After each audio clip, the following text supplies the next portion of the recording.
운동이 이 몸에 좋다고만 생각을 하시는데 절대 그렇지 않아요. 주변에 이 운동 열심히 하는 사람들 한번 봐보세요. 얼굴에 이 웬만한 사람들보다 주름이 더 많거든요. 자, 운동 잘못했다가는 이 피부가 폭삭 늙어버린다는 거죠.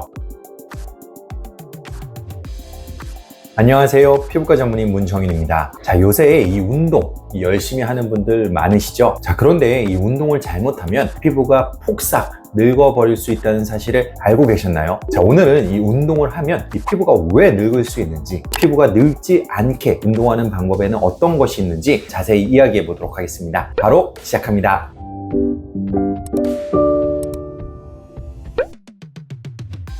운동을 많이 한 사람들이 나이가 들어 보이는 경우가 종종 있죠. 도대체 왜 그럴까요? 이와 관련해 많은 연구자들은 활성산소의 역할에 주목하고 있습니다. 활성산소란 신진대사 과정 중 발생하는 부산물로서 피부세포의 주요 성분인 지질, 단백질, DNA를 손상시키는데요. 운동을 많이 하면 할수록 활성산소의 생성량이 증가하기 때문에 이것이 피부 노화의 주요 원인으로 작용할 수 있습니다. 예를 들어 피부세포막의 주요 구성 성분인 지질이 활성산소에 의해 산화가 되면 세포막이 손상되고 세포의 정상적인 기능이 저하됩니다. 또한 피부 탄력의 중요한 구조 단백질인 콜라겐과 엘라스틴 역시 활성산소에 의해 손상이 되며 이들을 분해하는 효소인 MMP가 활성화되면서 주름이 생기고 피부가 처지게 되죠. 활성산소에 의해 DNA의 돌연변이가 발생하면 세포 기능이 떨어지고 피부암의 위험도 증가할 수 있습니다. 더불어 과도한 산화 스트레스로 인해 염증성 사이토카인 분비가 증가하면 만성적인 염증 상태에 놓이면서 피부 노화가 가속화될 수 있겠죠. 이 이야기만 들으면 운동은 마치 절대로 해서는 안 될 것 같은데요. 자, 하지만 그렇지는 않습니다. 자, 운동이 활성산소를 생성하기도 하지만 동시에 항산화 시스템을 강화하는 효과도 가지고 있기 때문이죠. 적절한 강도의 규칙적인 운동은 체내 항산화 효소의 활성을 증가시켜 활성산소를 중화합니다. 결과적으로 활성산소의 해로운 영향은 억제하면서 오히려 피부와 전신 건강에 긍정적인 영향을 미칠 수 있다는 것이죠. 따라서 운동은 피부 노화에 있어 양면적인 영향을 모두 가지고 있습니다. 활성산소를 유발하지만 동시에 항산화 시스템을 강화시키는 효과가 마치 시소처럼 균형을 이루고 있는데요. 다만 대부분의 전문가가 동의하는 것은 일상에서 적절한 강도의 규칙적인 운동이 산화 스트레스를 줄이고 항산화 시스템을 강화하는 데 도움을 준다는 점이죠. 저 또한 이러한 관점에서 피부 노화 예방과 건강 관리를 위해 적정 수준의 운동을 꾸준히 하고자 노력하고 있습니다. 그렇다면 피부 노화를 예방하기 위해 어떤 운동을 하는 것이 가장 좋을까요? 달리기, 수영, 자전거와 같은 유산소 운동이 좋을까요? 아니면 웨이트 트레이닝 같은 무산소 운동이 더 효과적일까요? 이와 관련해서는 연구들마다 조금씩 다른 결과를 제시하고 있는데요. 먼저 유산소 운동은 전신의 혈액순환을 촉진하여 산소와 영양소가 피부에 더 잘 공급되도록 도와줍니다. 자, 이는 피부 세포의 대사와 재생을 촉진하여 피부의 탄력성을 유지하고 주름을 예방하는 데 도움이 될 수가 있죠. 이 연구에서는 평소 운동을 잘 하지 않는 참가자 124명을 대상으로 3가지 운동 프로그램을 6개월간 실시를 하였는데요. 유산소 운동, 고강도 인터벌 트레이닝, 웨이트 트레이닝 그룹으로 나누어 주 3회씩 회당 45분 동안 운동을 진행하고 노화와 관련된 중요한 지표인 텔로메라제 효소의 활성도의 변화를 분석하였습니다. 그 결과 웨이트 트레이닝 그룹은 큰 변화를 보이지 않았지만 유산소 운동과 고강도 인터벌 트레이닝을 진행한 그룹에서는 유의미하게 노화가 억제된 것으로 나타났고요. 또 이 연구는 운동이 피부 노화를 지연시킬 수 있는 기전에 대해 분석을 하였는데요. 유산소 운동 시에 근육에서 분비되는 인터루킨 15이라는 물질이 혈액으로 유입이 되어 피부까지 이동을 하고 다시 피부 내에 있는 섬유화 세포의 미토콘드리아를 활성화시켜 콜라겐 합성을 촉진한다고 보고하였습니다. 무산소 운동은 주로 근육량을 증가시키는 것을 목표로 하지만 이와 함께 피부의 재생과 복구를 돕는 아주 중요한 호르몬인 성장 호르몬의 분비를 촉진시키는 효과도 있습니다. 이 연구에서는 56명의 건강한 일본 여성을 대상으로 4주간 유산소 운동 혹은 무산소 운동을 하였을 때 각각 피부 노화에 어떤 영향을 미치는지를 평가하였는데요. 흥미롭게도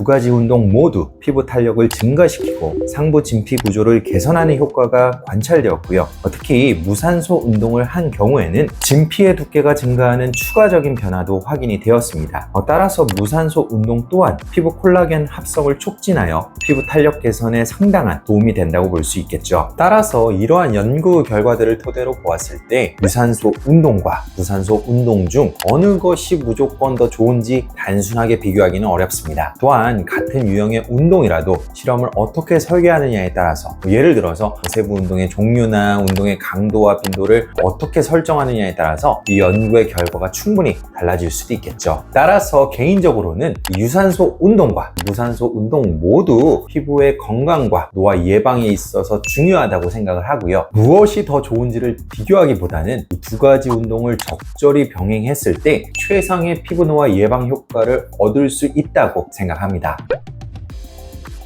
지금까지 운동이 피부에 미치는 긍정적인 영향에 대해서 자세하게 소개를 드렸지만 막상 이 주변에서 운동을 열심히 하는 사람들을 보면 유독 얼굴에 주름이 많거나 피부가 안 좋아 보이는 경우를 종종 접하는데요. 예를 들어 달리기를 오래 하는 사람들의 얼굴이 더 수척해 보이고 나이 들어 보인다고 하여 러너스 페이스라는 용어가 등장하기도 하였죠. 도대체 왜 그런 걸까요? 일반적인 운동 수준을 넘어서서 운동선수와 비슷한 강도로 운동을 하게 되면 오히려 피부가 더 쉽게 늙을 수 있습니다. 운동으로 인해 생성되는 활성산소의 양과 이를 억제하기 위한 항산화 시스템은 적절한 밸런스를 유지하고 있어야만 하는데요. 하지만 지나친 운동은 활성산소의 양을 상대적으로 과도하게 만들기 때문에 피부 노화를 촉진할 수 있는 것이죠. 따라서 내가 운동 중독이거나 혹은 운동 선수라서 어쩔 수 없이 운동을 많이 할 수밖에 없는 경우라면 과도한 활성산소를 억제하는 노력을 꼭 병행해야 하는데요. 가장 쉽게 활성산소를 제거하는 방법은 바로 항산화제를 섭취하는 것입니다. 비타민 C, 비타민 E, 글루타치온, 폴리페놀, 베타카로틴과 같은 항산화제가 대표적이며 이들이 포함된 영양제를 섭취하거나 이들을 풍부하게 함유하고 있는 음식을 충분히 보충하는 것이 중요하고요. 특별히 피부에 집중적으로 항산화제를 보충하고 싶다면 직접 피부에 바르는 비타민 C 화장품을 사용하는 것도 좋습니다. 운동도 종류가 다양하죠. 어떤 운동을 하느냐에 따라 자외선에 노출되는 정도가 달라지는데요. 자외선에 많이 노출되는 운동을 즐겨 한다면 그만큼 피부 노화가 빠르게 진행이 됩니다. 자외선은 우리 피부에 여러 가지 나쁜 영향을 미치는데 자외선 A는 피부 노화를, 자외선 B는 일광 화상과 피부암을 유발한다는 사실이 잘 알려져 있죠. 같은 종류의 운동이라도 운동 중 얼마나 자외선에 많이 노출되느냐에 따라서 피부 노화에 미치는 영향이 달라질 수밖에 없습니다. 개인적으로 실외 러닝과 수상 스포츠는 피부 노화에 정말 나쁜 영향을 미친다고 생각하는데요. 최근에 러닝이 유행처럼 번지고 있죠. 하나의 취미로서 러닝 크루를 만들기도 하고 러닝하는 모습을 SNS에 올리는 경우도 많고요. 하지만 자외선 노출이 많기 때문에 가능하면 햇빛이 없는 새벽이나 저녁 시간대에 하는 것을 권장드리고요. 가능하다면 모자를 쓰거나 얼굴을 가릴 수 있는 두건을 착용하고 러닝하는 것을 추천드리고 싶습니다. 수상 스포츠는 아무래도 물에서 하는 운동이기 때문에 자외선 차단을 하기가 상당히 어렵습니다. 우리가 같은 시간 동안 그냥 밖에 돌아다니는 것과 물놀이 하는 것을 비교하면 피부가 타는 정도가 완전히 다르죠.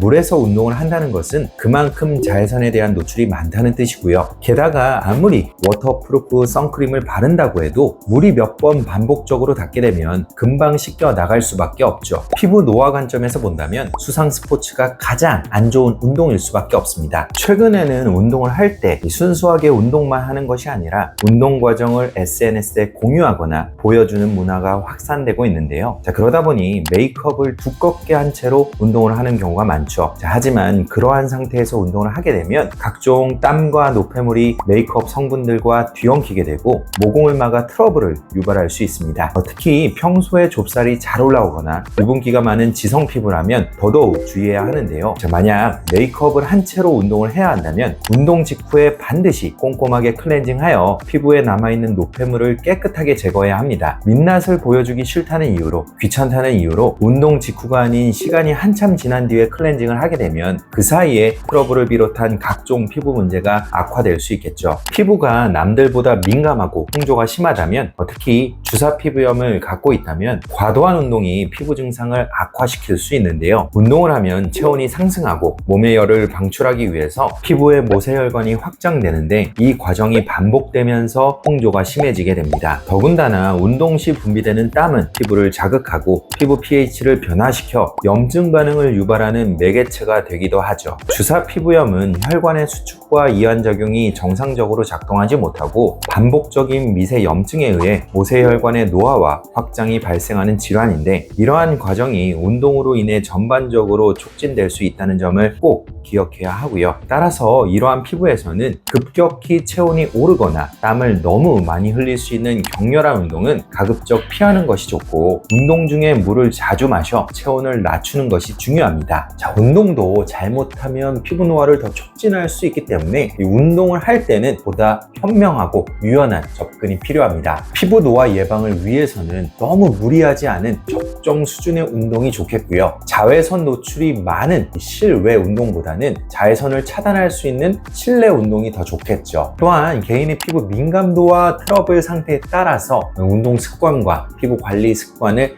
잘 조율하는 것도 중요하겠습니다. 지금까지 피부왕 정윤의 원장 문정윤이었습니다. 감사합니다.